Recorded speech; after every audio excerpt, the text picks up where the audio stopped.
د افغانستان په خاوره کې د ټاپي پروژې 114 کیلومتره پایپ غځول شوی دی. د افغانستان اسلامي امارت د هیواد له جغرافیوي موقعیت څخه د استفادې او سیمه‌ییز اتصال د پیاوړتیا په موخه په افغانستان کې د هغو ټولو سیمه‌ییزو پروژو د تطبیق لپاره زمینه برابر کړې چې له مخې یې د افغانستان اقتصاد وده کوي او سیمه‌ییز همکاري ورسره پراختیا مومي. له دې پروژې یوه هم د ټاپي ګازو نللیکه ده چې اوسمهال یې د افغانستان په خاوره کې د 114 کیلومتره په اوږدوالي پایپ غځول شوی او 115 کیلومتره نور مسیر د پایپ غځونې لپاره چمتو شوی دی. تر اوسه 38 کیلومتره پایپ لاین تر ځمکې لاندې ښخ شوی هم دی. د پلان له مخې ټاکل شوی چې د پایپ غځونې کارونه به د روان 2026 میلادي کال تر پایه بشپړ شي. په نږدې وخت کې به په هرات ښار کې د ګازو د ویش شبکې د سروې او ډیزاین چارې هم پیل شي. هرات ښار ته د ګازو په رسیدو سره به په دغه ولایت کې صنعتي فعالیتونه لا ډیره پراختیا ومومي. په هرات کې به سلګونه صنعتي او تولیدي فابریکې فعال او سلګونو زرو هیوادوالو ته به د کار زمینه هم برابر شي.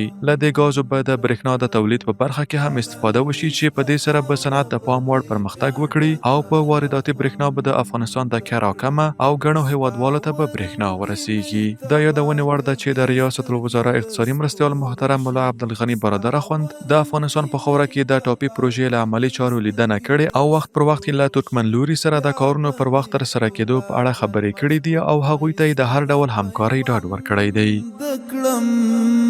هر الوشت خاور بدی بیا ټکل خوند